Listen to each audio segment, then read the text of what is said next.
Vamos então subir Pedro Serrano. Muito bem-vindo, Pedro, tudo bem? Tudo bem, André? Tudo bem, Senara? Como vão? Bom dia, tudo bom, Pedro? Tem uma furadeira aí na vizinhança. Ô Pedro, eu queria começar perguntando sobre esse projeto de lei que os bolsonaristas estão querendo colocar em pauta, que reduzia o tempo de inelegibilidade pela lei da ficha limpa. Eles estão dizendo que, em vez de 8 anos, iria para 2 anos. O presidente da Câmara chegou até a falar que 8 anos é muito tempo. Se uma medida assim for aprovada, isso poderia beneficiar o ex-presidente Jair Bolsonaro, que já está condenado à inelegibilidade por 8 anos? Eu creio que não, porque... Bem, vai ter que se discutir, mas o problema dele não foi ficha limpa, né? Eu acho que o problema dele, que eu me lembro, eu estou aqui tentando me lembrar. Aliás, desculpe o barulho aqui, a reforma aqui. Dá uma perturbação na minha vida. Mas ele, pelo que eu me lembro, foi um problema de abuso do poder político, né, por conta dele ter feito declarações aí a embaixadores, etc. e tal. Então, é uma hipótese de inelegibilidade diferente da lei do ficha limpa. Pelo que eu me lembro, a lei do ficha limpa, eu não sou na área eleitoral, ela diz respeito a condenações em tribunais por crimes, né? Então, é outro tipo de situação. A rigor, inclusive, o Bolsonaro não está enquadrado na lei do ficha limpa, porque, até onde eu sei, ele não foi condenado ainda em órgão colegiado por crime nenhum, né? Então, o que eu me lembro é isso. Eu acho que aí a função, pode até usar essas coisas, às vezes usam, o pessoal da direita usa o Bolsonaro como espantalho, mas no fundo eles estão querendo se proteger. Tem um monte de político aí que está com problema com ficha limpa porque teve condenações, etc. Né? Então, eles estão querendo, acho que proteger esse contingente aí do Centrão, etc. tal, que está com problema. É a impressão que me dá. Né? Tem que aguardar, se for aprovado, é 2 anos. Cabe ao legislativo definir essas coisas. Né? Mas teve a declaração do novo presidente da Câmara, Hugo Mota, falando que achava 8 anos tempo demais, né? Então teve um aceno aí. 8 anos de inelegibilidade é tempo... Pode ser que eles mudem toda a legislação, inclusive a eleitoral, e aí, na meu ver, se modificarem o tipo no qual o Bolsonaro foi enquadrado, beneficia ele sim, porque é um benefício é o que a gente chama de retroagir em melius, né? Retroagir em benefício dele. E aí a retroação em benefício deve ocorrer, né, a meu ver. Para todo o direito sancionatório, não só... Para mim, isso não é só do direito penal, isso é de todo o direito sancionatório, a meu ver. Agora, 8 anos, você acha que é muito tempo para uma condenação, Pedro? Olha, depende da situação do caso, né? Em geral, eu acho que há um sancionamento, sim. Não é normal isso no mundo, né? Agora, depende da situação. Às vezes tem casos de pequenos abusos de poder ou de pequenos problemas eleitorais que são transformados pela justiça. Se você for ver tecnicamente, está enquadrado, é possível enquadrar. A justiça eleitoral enquadra, o sujeito fica 8 anos impedido é uma restrição excessiva à capacidade eleitoral passiva. Eu acho, ainda mais assim, com essas experiências históricas que nós tivemos, na realidade desde o nazismo, para ser bem objetivo, desde a década de 30, que você teve com a extrema-direita, eu acho que justifica a democracia ter seus mecanismos de controle. Então, acho que é um avanço o Brasil ter uma justiça eleitoral e um direito eleitoral. Você vê que nos Estados Unidos não tem, e olha o que aconteceu lá. Né? O Trump foi lá e invadiu o Capitólio, uma coisa que nunca antes houve na história republicana norte-americana, e acabou voltando ao poder e está fazendo essas coisas, tudo que ele está fazendo lá. Então, eu acho que tem justificativa você, na defesa da democracia e da seriedade eleitoral, você ter mecanismos de contenção e tal. Mas o problema é que no Brasil, esses mecanismos, não só no Brasil, em alguns países do mundo, onde há esse tipo de experiência, veja que no pós-guerra isso é uma experiência, isso não é algo que está muito sedimentado, você acaba, às vezes, tendo indevidas restrições à soberania popular. Né? Você acaba restringindo muito a capacidade que o povo tem de decidir essas coisas. Então, é um equilíbrio que tem que ir fazendo com a história. A gente tem que ir testando e vendo como funciona. Eu acho que restringir a capacidade eleitoral passiva do sujeito, ou seja, o direito dele ser eleito por 8 anos, deveria se circunscrever apenas a casos mais graves, bem mais graves, né? Então, não acho que deveria ser a amplitude que hoje é dada, né? Ô, Pedro, tá bombando nas redes uma situação de almoço do Gonê com bolsonarista. Você tá sabendo disso? Não, não. Nossa, surgiu agora, né? Tem uma matéria no Diário do Centro do Mundo e tem foto, tá? O Gonê almoça com o Ricardo Salles, Ives Gandra, Marco Aurélio Melo, todo mundo lá, aquele Demóstenes Torres, e está também o almirante, aquele almirante que não podia estar, porque ele é investigado, inclusive. Ele é almirante da Marinha. Então, tá o maior quiprocó nisso. O Gonê pode almoçar com as pessoas assim, bolsonaristas? É permitido isso? Me diz aí. Eu acho que há um problema ético aí, né? O Ministério Público e juízes não podem ficar confraternizando com gente que eles estão investigando, ou que estão sujeitos à investigação deles, né? No Brasil há muito, principalmente em Brasília, aí a foto. Não só no Ministério Público, a gente deve dizer, mas no Judiciário de Brasília, há uma certa flexibilidade excessiva, e não só com a direita, viu? A gente tem que reconhecer. É com gente esquerda também, tudo. Há uma flexibilidade excessiva no comportamento, eu diria, às vezes até de ministro do Supremo. Eles vão para esses encontros patrocinado por empresa que tem interesses, né? Por exemplo, eu tenho um caso do Breno Altman, você deve conhecer, Sinara, em que ele é atacado, processado por entidades de defesa do governo de Israel. Sim. E por supostamente ter praticado atos de antissemitismo, quando a crítica que ele faz é ao sionismo, e não ao povo judeu, né? Aliás, porque ele é do povo judeu, ele é judeu também. Mas, de qualquer forma, a gente tem esse debate na justiça, que é um debate muito sensível, e a entidade que promove a ação contra ele pagou para ministros do STF, para ministros do STF, desembargadores, etc., irem a Israel fazer lá uma visita com tudo pago. Quer dizer, o que juiz tem a ver com esse assunto, assim, sendo bem objetivo, para justificar, né? E outra que é inadequado, fazer uma viagem remunerada por alguém que tem interesses na justiça. Só estou dando um pequeno exemplo, tem exemplos piores, né? Sim. Então, às vezes, bancos, entidades aí de empresariais financiam, sabe, esses eventos, inclusive do exterior, etc. E também essa coisa de ficar confraternizando com advogados é muito comum isso em Brasília, é muito comum, eu não acho adequado.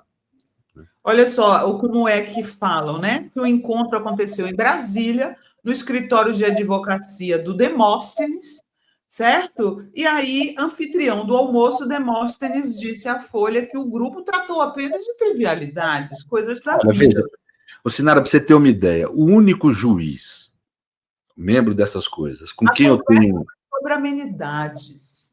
Então, mas com quem eu tenho relacionamento, tem um relacionamento acadêmico, nós somos membros de um grupo de estudo em comum. Qual acordo que nós fizemos? Qualquer causa do meu escritório que cair com ele tem que se julgar impedido, a gente combinou isso para não ter problema.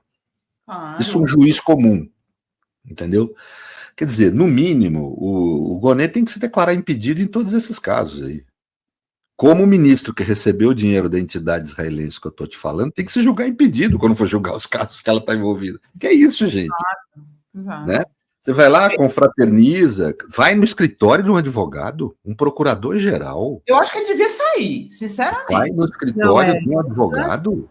Quer dizer, tudo isso é inadequado. Aqui em São Paulo, não há esse hábito. Isso eu posso falar em favor da Justiça de São Paulo. Não é habitual. Aqui, Pedro, aqui em Brasília, tem um termo, gente. Eu me lembro, eu fiz uma matéria que eu fiz, um perfil do Cacai, quando eu estava na Veja, e falaram que aqui em Brasília existe um negócio chamado embargos auriculares. O que são os embargos auriculares? Você chegar no ouvido de autoridade para, né, ficar lá fazendo lobby no ouvido das autoridades em favor de algum réu. que parece que o que estava fazendo o Gonê ali, aquela galera, era embargo auricular, hein, Pedro? Veja, o advogado tem o direito, e isso é um direito da advocacia, de argumentar com o ministro e com os desembargadores em favor de seu cliente. Teve ministros, por exemplo, aquele que processou o Zé Disseu, nossa, a mãe fugiu agora o nome dele, que era um anti-advocacia, falava que advogado não trabalhava. Quem era? Ele era de que área? Ministro do Supremo, gente, que processou o Zé Disseu lá, que julgou o Zé Disseu, perdão, que era o relator do caso Zé Disseu, que era negro. O Joaquim Barbosa. Joaquim Barbosa. Esse sujeito, ele não recebia advogados.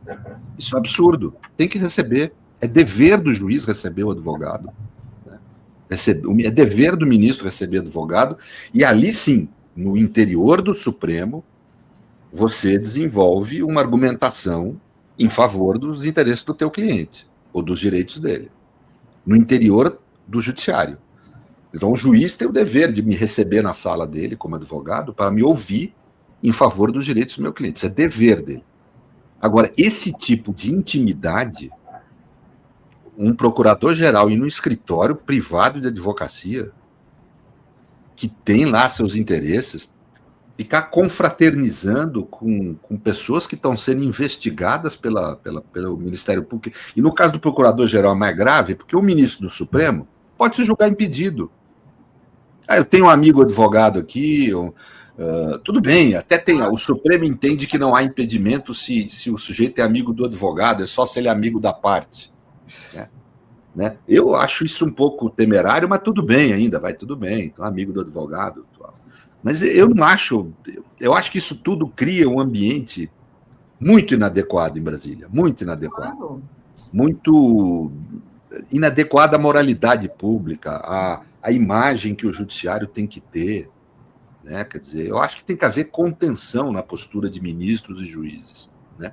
E, francamente, se o juiz ou o desembargador tem amigos advogados que atuam perante o tribunal dele, tem uma forma simples de você solucionar. É você se julgar impedido. O juiz não atuar aonde ele tem amigos íntimos com interesse. Né? Eu acho que é simples a solução. Não tem, né? Agora, no caso do Gonê, é um pouco mais complexo, que o Procurador-Geral da República é só um, né? Tudo bem, ele pode decidir caso, ele determina com o assessor dele, ou o cara que ele indicou para o cargo resolve, é complicado. Eu acho que o procurador-geral, com muito mais razão, deveria ter contenção, né? Um pouco nisso. Então, não acho bom para o país, para a imagem do Ministério Público, esse tipo de confraternização, no momento delicado que a gente está passando em especial. Agora, eu não estou querendo aqui dizer que, de forma nenhuma, o procurador Gonê vai se deixar influenciar e que isso, de alguma forma, vai realmente influenciá-lo. Eu estou falando de uma questão... É inapropriado. De uma certa inapropriação. Não há nenhum delito, não há nada ilícito, né? Não necessariamente há um problema ético, não quer dizer isso. É inapropriado. Eu não acho muito adequado que juiz e procurador, membro do Ministério Público e membro do Judiciário, já tem uma série de prerrogativas funcionais muito excepcionais, Senara. Pra você ter uma ideia, eles não são só estáveis, eles são vitalícios. Vitalícios no cargo. Só pode perder o cargo por uma decisão judicial transitada em julgado. Né? É muito mais que qualquer outro servidor público. Eles são inamovíveis, não podem ser removidos do cargo que eles estão. Eles têm salário irredutível, vencimentos irredutíveis. O salário de ministro supremo é a base para se formar o teto de todo o funcionalismo, quer dizer. Ou seja, a realidade. Tem salários bons em relação ao resto do funcionalismo, muito bons, né? Ganhos vencimentos muito bons, quer dizer. Ou seja, ele tem uma série de prerrogativas que obriga ele a ter uma maior contenção com o cidadão comum. Né? Essa contenção impede ele, por exemplo, de ter advogados como amigos? Claro que não, mas deveria se julgar impedido onde ele tem uma relação pessoal. Né? Aí tudo bem, advogado, como decidiu o Supremo, não torna um sujeito impedido, porque são dois profissionais, tá. Mas nunca confraternizar com alguém que ele está investigando ou que é réu num processo, né? Que ele vai julgar, ou que ele pode potencialmente julgar. Se acontecer isso, ele tem que se julgar impedido. É simples, tem uma solução fácil na hora de... Isso quando é juiz, quando é ministro. No caso do Gonê, tem que ter mais cautela ainda, porque Procurador-Geral da República é só um, né? Então ele está confraternizando com um almirante que pode estar sujeito à investigação de uma entidade que ele comanda, que ele representa, não é adequado, né? Eu acho, né? Eu acho que não é adequado. Não quer dizer nada, não quer dizer que ele esteja agindo, não se pode exagerar também, não quer dizer que ele esteja agindo de forma antiética, nada, mas é só uma questão de adequação mesmo. Eu acho que seria melhor, não, pelo menos com investigados e com réus, não confraternizar. Mas eu queria dizer que isso não é um problema do Gonê, nós não podemos isolar. Ricardo Salles foi réu, né? Bolsonaro.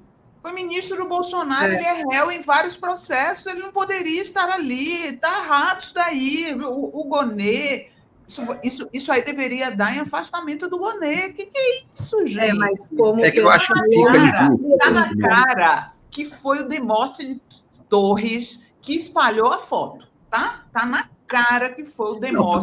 Tudo bem, eu não estou sendo ingênuo, só estou dizendo que não é um problema só do Gonê, há um problema do Judiciário e do Ministério Público, em especial em Brasília, onde há uma certa desinibição desse tipo de relacionamento e influência que é constrangedor. E que, inclusive, todo mundo fala na advocacia há décadas. Todo mundo fala que em Brasília você janta com o ministro, você almoça com o ministro. E aqui, por exemplo, em São Paulo, você não faz isso com o desembargador. Não há esse tipo de influência. Né? Não há esse tipo de... Quando há, sempre se há cautela de se julgar impedido, quer dizer, uma postura mais adequada. Isso não ocorre em Brasília. Eu estou sendo aqui objetivo mesmo. Há uma sem censura e que acaba estimulando os tribunais inferiores a tomar medidas semelhantes, a viver uma forma de vida semelhante, que não é adequada ao judiciário e ao Ministério Público isso. São carreiras que têm que ter um pouco mais de contenção. Não estou dizendo que não pode ter amigo advogado, estou falando nada. Que não pode, de repente, ser amigo de um réu, pode ser amigo de um réu, se declara impedido. Né? Ou seja, então, em suma, eu acho que tem que se ter, como regra geral, contenção. Né? Eu acho que é algo que seria bom para o Judiciário e para o Ministério Público. Mas não dá para isolar no Gonê, Sinara, porque não é só ele, não. Sim. Você tem problema. Agora, o Gonê está com todos os olhos voltados nele, porque está todo mundo esperando a liberação da denúncia contra o Bolsonaro e os outros 39 indiciados que estão lá com ele, né? Inclusive, tem saído aí na mídia que a denúncia vai ser apresentada esse mês, se tiver, né, denúncia, se ele não arquivar. Então, todos os olhos, isso é ainda mais grave, né, Pedro? Mas eu acho que é o seguinte, nós também não podemos exagerar no ponto de vista. A gente não pode usar disso para querer pressionar o cara para acelerar algo que tem que ser feito no tempo ótimo. O tempo ótimo não é nem o tempo rápido, nem o tempo longo. Eu prefiro que ele demore um pouco para oferecer denúncia, mas que o faça bem feito. Porque parece que é bobagem, não é. É na denúncia que você pode ter a maior possibilidade de ter falhas formais que vão gerar anulação de casos de pessoas que deveriam ser condenadas. Por isso que eu estou preocupado. A minha preocupação é que não haja falha técnica. É isso que a gente tem que ter a maior preocupação possível, né? Quer dizer, de que não haja falha técnica. Agora, se há algum tipo de comprometimento político do procurador-geral, nós vamos poder aferir objetivamente com a conduta que ele adotar nesse caso. Eu li lá o relatório. Eu vi o que tem. Né? Tem alguns casos ali que, se ele não denunciar em crimes graves, tem algo estranho. E tem que ser criticado daí. Abertamente. Aí sim. Aí eu vou assumir a postura pública, eu acho que outras pessoas, de fazer uma crítica intensa ao Oxley, ele claudicar no exercício da função dele. Mas isso não está posto ainda. Nem quer dizer que vai estar posto. Veja, o Ministério Público, o Sinara, ele é uma das instituições melhor dotadas em termos de qualidade jurídica. Você tem gente de primeira qualidade ali, né, na cúpula do Ministério Público. E tem uma tradição ética. O Ministério Público, tanto o federal quanto os estaduais, tem uma certa tradição ética, uma tradição de não se envolver em rolo. Não é comum você ver procurador. Às vezes acontece, como em qualquer instituição, qualquer agrupamento humano, mas não é comum você ver procurador da República envolvido em problemas de corrupção, em confusão. Então, eu acho que assim, a gente pode não devemos perder a confiança na instituição. Né? Esse tipo de coisa, infelizmente, é uma prática inadequada e comum em Brasília. É comuníssimo isso aí. Brasília ocorre todo dia esse tipo de coisa lá, que deveria mudar, não é o certo, né? Mas ocorre. Não é algo, é algo que na cultura do lugar faz parte, Sinara. Você sabe disso melhor que eu, né? Você está aí, então faz parte da cultura do lugar, né? Então temos que ir com calma, não dá para perder de forma nenhuma a confiança na instituição e nem usar do fato para pressionar eles. Então denuncia logo. Não, denuncia com calma e faz bem feito. É isso que a gente tem que pedir. Tem uma promiscuidade aqui, né? Esse é o termo. É uma fluência indevida, né? Porque é promiscuidade, sei lá. Não é legal isso que rola em Brasília. Não é o adequado. E já que a gente está falando em PGR, a PGR denunciou agora, na semana passada, a Zambelli, né, pedindo a cassação por conta daquele caso do hacker e da invasão do sistema do CNJ. E ela também foi condenada na Justiça Eleitoral, e tem esse caso que foi para o Supremo, que ela pode ser presa. Você está acompanhando esse caso, Pedro? Você acha que a Zambelli vai ser caçada e presa? Francamente, não estou. É muita coisa para a gente acompanhar, né? Então, por exemplo, agora eu estou fazendo um estudo das medidas do Trump. Então, isso aí não... Porque quando as pessoas me ouvem, sabe, Adriana, não é que nem ouvir um cientista político, um jornalista. As pessoas querem ouvir uma opinião jurídica mais precisa quando eu falo. Então, eu preciso dar uma olhada no caso. Então, esse caso, eu não vi. Eu posso te dar algumas impressões que eu tenho, mas não são de forma nenhuma rigorosas. No TRE, eu conheço ali alguns juízes que julgaram. Por exemplo, um deles é o professor Cláudio, lá da PUC, que perfilou comigo na crítica ao mensalão. Foi um dos primeiros. Aliás, fomos nós dois os primeiros a sair do âmbito de juristas não envolvidos no caso, a sair com crítica suprema, etc. Tal, na época. Um jeito muito sério e muito consistente. Professor da PUC há muitos anos. Tal. E ele votou por tornar a Zambelli aí, por condenar a Zambelli no TRE. Eu tenho certeza que ele não faria isso se não tivesse razões estritamente técnicas para isso. Mas eu não li, então não posso aqui afirmar ou falar nada. Eu não tive tempo mesmo. Não dá para acompanhar tudo, né? Com o rigor que precisa ter. Mas eu digo assim, por exemplo, nele eu tenho absoluta confiança que ele é muito rigoroso na defesa dos direitos. Ele não teve nenhum tipo de covardia na época, de contenção, de vir comigo a público dizer que Zé Dirceu, o José Jamil estavam sendo vítimas de medidas de exceção do Supremo Tribunal Federal, condenações inconstitucionais, injustas. Ele perfilou comigo.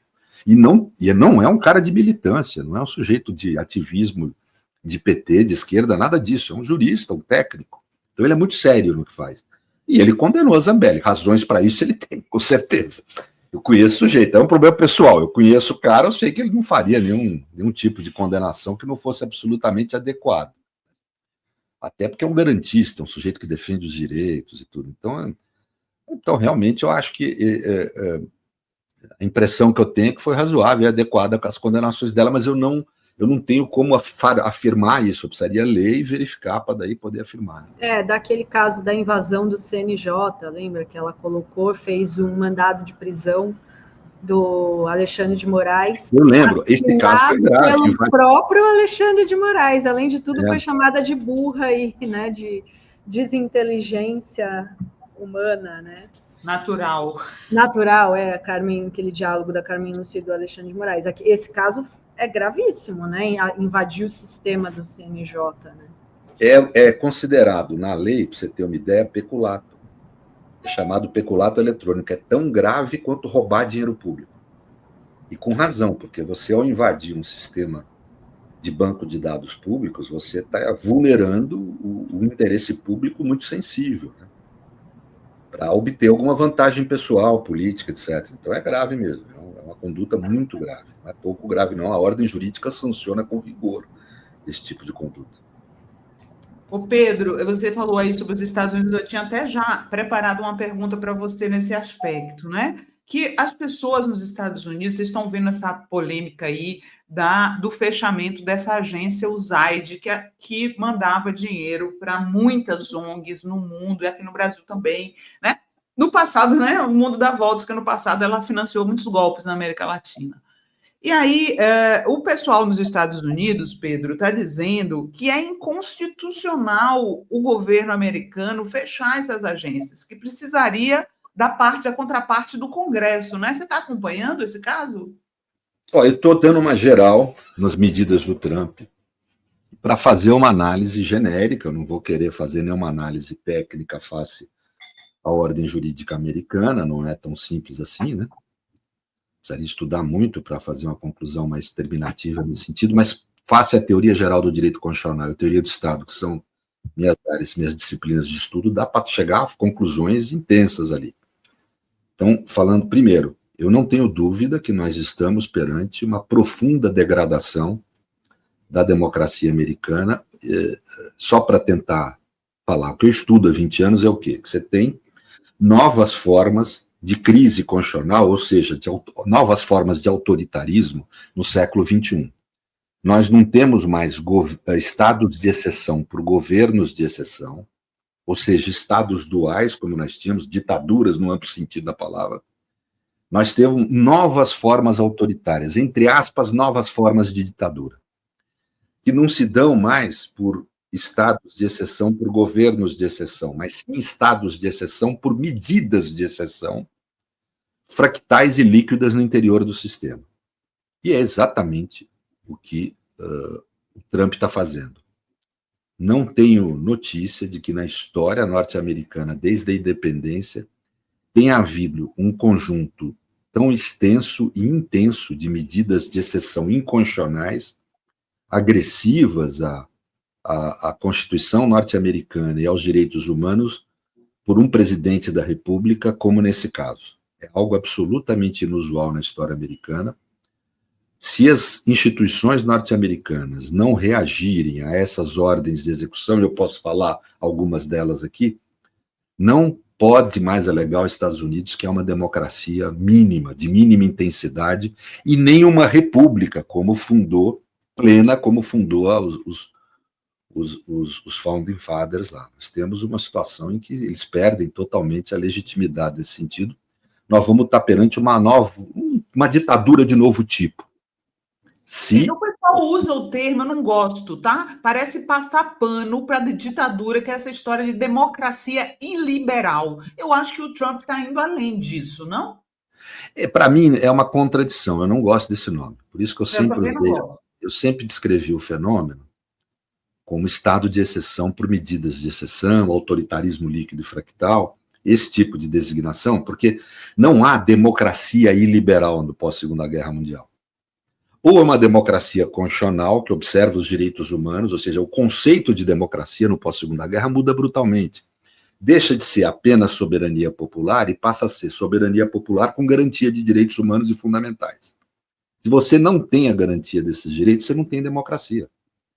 E isso é muito claro no pós-Segunda Guerra Mundial, né? E no modelo norte-americano, mais claro ainda, porque no caso dos Estados Unidos é pré-Segunda Guerra Mundial, porque eles tinham a Constituição rígida deles desde quase da independência. Então, o que o Trump fez? Ele tomou medidas que pouca gente tem debatido, mas que são muito graves de atentado aos direitos. Primeiro, a extrema-direita vive falando em liberdade de expressão. Mas o Trump adotou 2 ordens executivas, uma censurando a produção do conhecimento científico. Ou seja, cientistas que produzirem trabalhos científicos, sejam servidores públicos ou financiados pelo Estado, não poderão apresentar esses trabalhos de pesquisa em congressos, publicar, etc., sem antes passar por mecanismos de censura prévia, o que é muito grave, é gravíssimo. Né? Outra coisa, a arte não vai poder ser subsidiada pelo Estado se não adotar a estética clássica. É o Estado interferindo na estética artística. Algo absolutamente grave, só se teve notícia disso no nazismo e no stalinismo mais grave. Houve a decretação de estado de exceção na fronteira dos Estados Unidos. Estado de exceção, estado de emergência, com suspensão de direitos. Né? Suspensão da Constituição. É como se houvesse um pedaço do território americano que a Constituição não vigesse. Né? Houve determinação de mudanças de critérios na eleição, pouco falado, mas que é gravíssimo. Isso significa uma tentativa de controlar os próximos processos eleitorais. Já foi anunciado o uso de Guantánamo para prender estrangeiros, ou seja, gente que não vai ser deportada e remetida de volta a seus países para lá viver de forma livre. Vão ser presos em Guantánamo. A história de Guantánamo é péssima, é uma grave ofensa a direitos fundamentais garantidos na própria Constituição americana. Lá tem gente presa sem inquérito, sem processo, há anos. E que você não se sabe o que fazer com essas pessoas. Vão agora criar mais 30 mil vagas, né? Ou seja, é algo gravíssimo, é uma ofensa à liberdade, à integridade física dessas pessoas, né? Ou seja, há uma produção. O que há de diferente nessas medidas do Trump em relação à Hungria, à Turquia, as formas conhecidas mais intensas de degradação da democracia por novas formas autoritárias, é que, em vez de ele produzir atos protraídos no tempo, que vão degradando a democracia, ele produziu todos esses atos num pacote só, meio naquela lógica maquiavélica de vou fazer o mal de uma vez só, o bem eu faço aos poucos, né? E, inclusive, o que levou a gente a uma dificuldade muito grande para você ter sequer consciência de tudo, todas as medidas produzidas e ter uma análise mais detida delas, é difícil, que você tem que pegar cada uma, analisar, demora um tempo isso. E também afetivamente, para cair a ficha nas pessoas. Eu estou vendo, por exemplo, um debate muito mais intenso sobre questão tarifária do que sobre essa questão dos direitos. A tarifa, lá, o Trump vai acabar chegando a algum acordo, já está chegando, né? A questão tarifária. O problema é que ele destruiu a Constituição norte-americana. Ele acabou com os direitos humanos em vários ambientes da sociedade. A título de combater o inimigo estrangeiro, ele suspendeu direitos de uma série de setores, né? Ele está propondo, que não chegou a virar a medida, porque ele disse que tem dúvida jurídica a respeito, mas ele chega a propor deportação de cidadãos norte-americanos que cometeram crimes para serem presos em outros países. Isso é uma vulneração intensa do direito de nacionalidade. O jus solis, que é um princípio antigo da Constituição norte-americana, ele derrubou. Quer dizer, pessoas nascidas nos Estados Unidos não vão ter mais direito à cidadania se for preservada a ordem executiva. Gente, é uma série de medidas que atentam intensamente contra a República, contra a democracia e contra os direitos naquele país. E que o debate ainda está meio insosso a respeito disso, porque as pessoas estão começando a ter consciência, começando a ler, né? Algumas não estão nem leram, nem se preocuparam com isso. Então, tem uma coisa meio esquisita na esquerda, em parte dela, não em toda, que é assim, mas sempre foi assim, autoritário. Não é verdade, não. Não foi sempre assim, não. Vai lá ser cidadão americano, ver se foi sempre assim. Não foi, não. Né? Quer dizer, aquela esquerda, Pedro, que dizia que a Kamala e o Trump davam na mesma coisa. Gente, eu acho isso de uma burrice, sabe? Realmente me tira do sério uma pessoa dizer... Não, sempre teve, né? 4 anos de governo Biden. Teve gente que falava na época do nazismo que o governo social-democrata era o mesmo que o governo nazista, né? Mataram 11 milhões de pessoas em campo de concentração, promoveram uma guerra de 50 milhões de mortes. Quer dizer, é óbvio que há uma certa disfunção nessa visão, que está ocorrendo atualmente, né? Não, é tudo igual, os Estados Unidos sempre foi imperialista. Sabe? Não é igual, não. Há uma mudança muito grande e que, se a gente não observar, não descrever isso e depois não combater como consequência dessa análise dessas medidas, nós colocamos em grave risco a democracia, o que significa dizer o quê? E os direitos humanos, o que significa dizer, por exemplo, em relação à militância progressista, colocar em risco a integridade física, a vida, a liberdade de milhares de pessoas pelo mundo, né? Porque isso não vai ficar só lá. É óbvio que repercute pelo papel que os Estados Unidos têm no planeta. Então, eu acho que a gente tem um dever aí de lutar pelos direitos humanos agora. Né? E isso implica numa crítica intensa às medidas que ele está adotando. Eu acho que há uma certa condescendência de boa parte da oposição nos Estados Unidos e de boa parte dos progressistas no mundo com o que Trump está fazendo. Por exemplo, ele pode recuar em todas essas medidas tarifárias que ele está adotando. Isso não quer dizer que ele recuou em nada no tocante à agressão que ele está fazendo aos direitos humanos. E o que eu estou falando não é abstrato, está lá escrito. Peguem as ordens executivas e leiam. Exato. Sem contar o que ele fala é pior, mas leiam as ordens executivas. São ordens sociopáticas, agressivas a direitos humanos muito elementares, à civilização, né?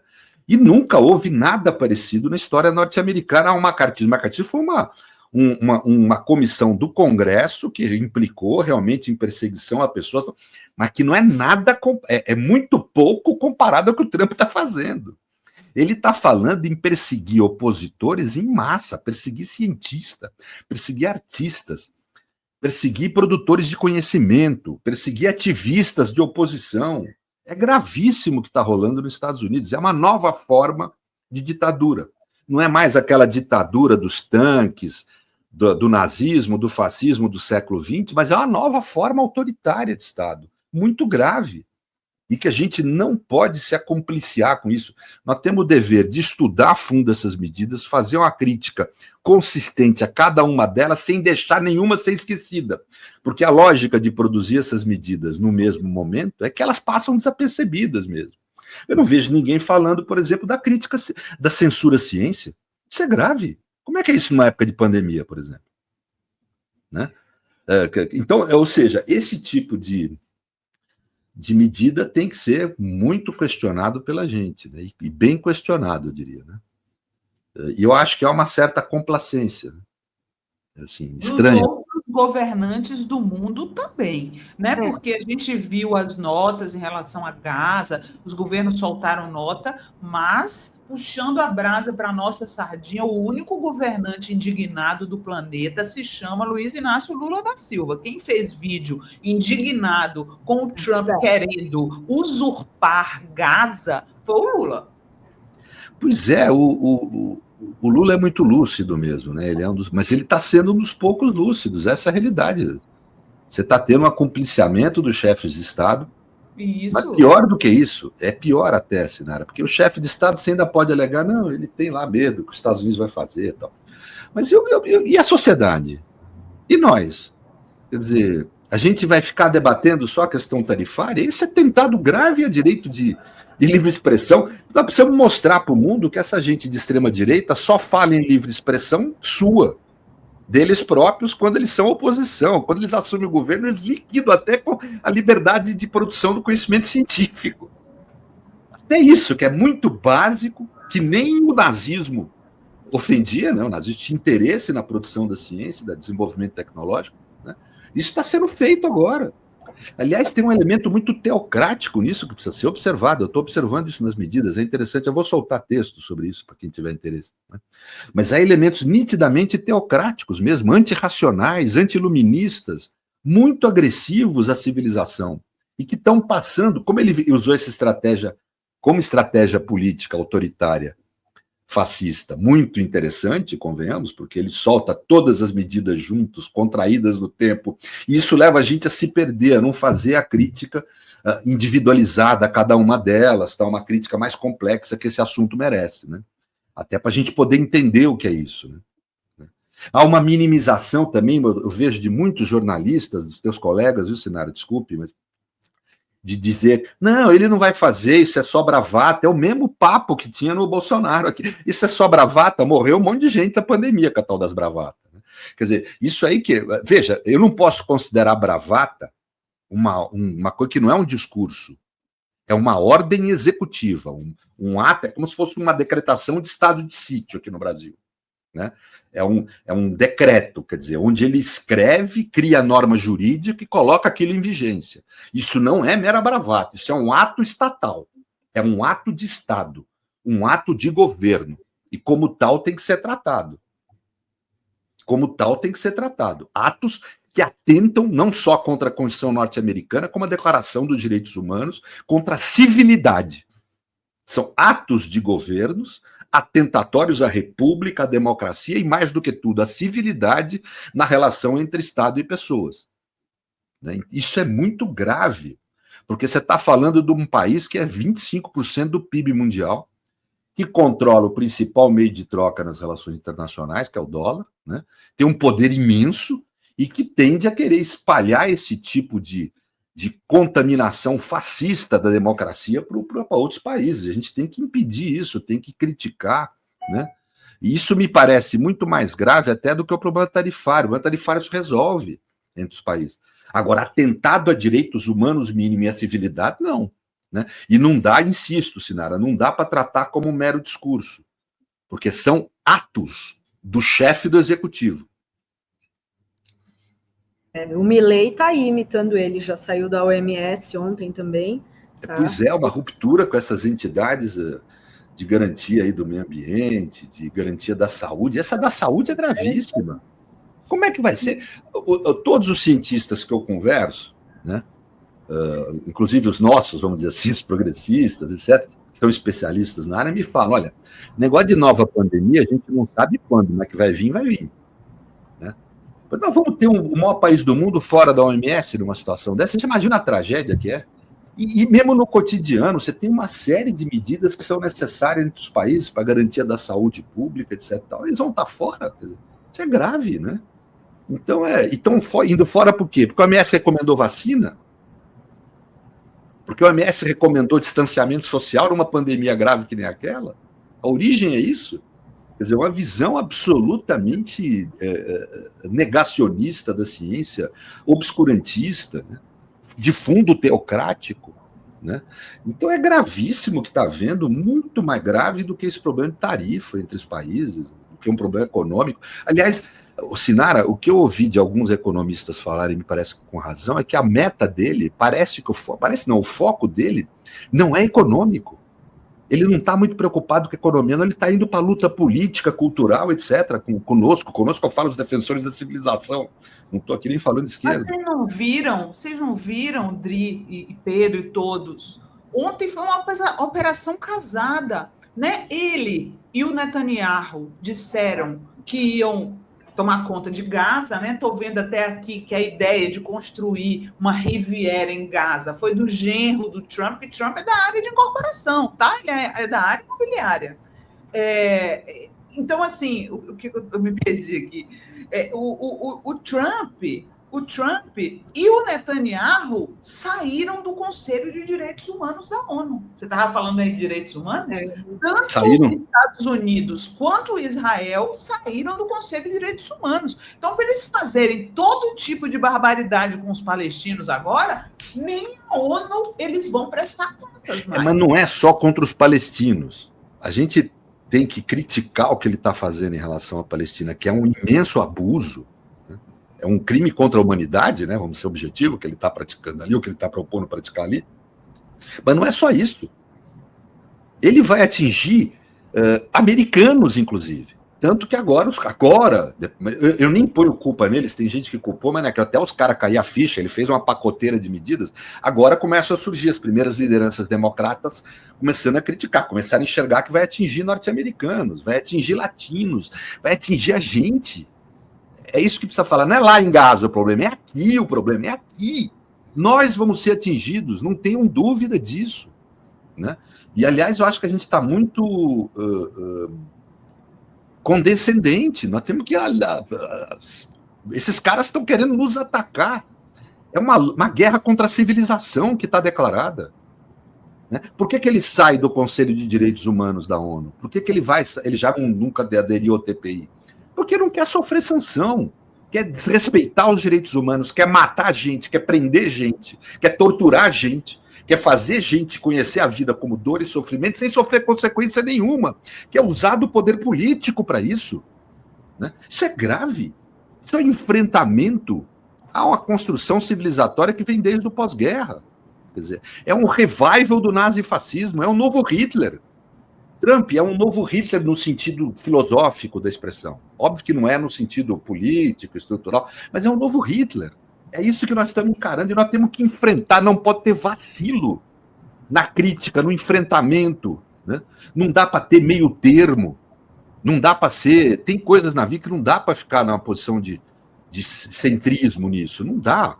É que nem você querer mediar com o nazismo na época da Segunda Guerra. Não vamos matar judeu, vamos só torturar. É mais ou menos, não dá para fazer isso. Não dá para mediar com isso, tem que combater. Não há mediação possível. E nem eles querem mediação, eles querem guerra mesmo. Querem uma guerra, óbvio que não física, mas uma guerra cultural, política, contra a civilização. Nós temos que enfrentar e temos que ir para o combate. Nós não podemos vacilar, nós temos que fortalecer os nossos exércitos dessa guerra e combater essa gente. Não há outra conversa possível aí. Olha só, a gente já está com o Nasser e o Yuri também nos bastidores, mas tem uma pergunta para o Pedro, que é da Débora Bianchini, Falando em ética, o que você acha dos penduricalhos estratosféricos do judiciário? Para mim, é a casta das castas indecentes do Brasil. Não é adequado mesmo, Débora. Eu acho que juiz é o mesmo problema que médico. É difícil, numa sociedade desigual, você querer jogar para atividades de serviço público a culpa da desigualdade. Né? Não é ela. Não... Por exemplo, você tem que operar com a realidade do país. Você quer qualidade no judiciário, você precisa pagar bem. Você quer médico de qualidade, você precisa pagar bem. Nós estamos no capitalismo, um capitalismo extremamente desigual, etc. Então é natural que no serviço público se reproduzam as desigualdades, porque não é ali que vai ser a solução do problema. Né? Nós temos que tomar cuidado, às vezes, por criticar salário do servidor público, para não desaparelhar o Estado. Né? E a entrega de vez para a atividade privada coisas que não devem estar na mão da iniciativa privada. Né? Então, eu acho que não estou aqui criticando o ganho dos servidores públicos e do judiciário. Né? O problema é a forma como é composto os salários, é a forma moral e política como eles são compostos. Né? Eles querem fugir dos limites que a Constituição impõe aos ganhos, criando isso que se chama penduricalhos. O que é isso, só para as pessoas entenderem? É você encontrar formas de remunerar a pessoa sem declarar que está remunerando. Então, o judiciário vai e reconhece que os juízes têm direito a um determinado benefício de ganho, e não foi pago, então vou indenizar. Só que em vez dos juízes fazerem como todo servidor público, entrar na justiça, ganhar na justiça, não. O tribunal vai e reconhece administrativamente o direito daqueles juízes, isso gera um direito de indenização, e essa indenização é paga mensalmente, em parcelas. Quer dizer, e aí, como é indenização, não está sujeito ao limite de ganhos da Constituição. Isso é um mecanismo de burlar o teto de ganhos. É muito, você tem total razão, é muito negativa, é vergonhoso você ver isso no judiciário, nas profissões correlatas aí, no Ministério Público, etc. Né? Pedro, muito obrigada, viu, pela entrevista aqui. Imagina. Hoje. Até a próxima, viu? Muito obrigado, gente. Muito obrigado. Até logo, Sinara. Pedro. Até logo. Tchau.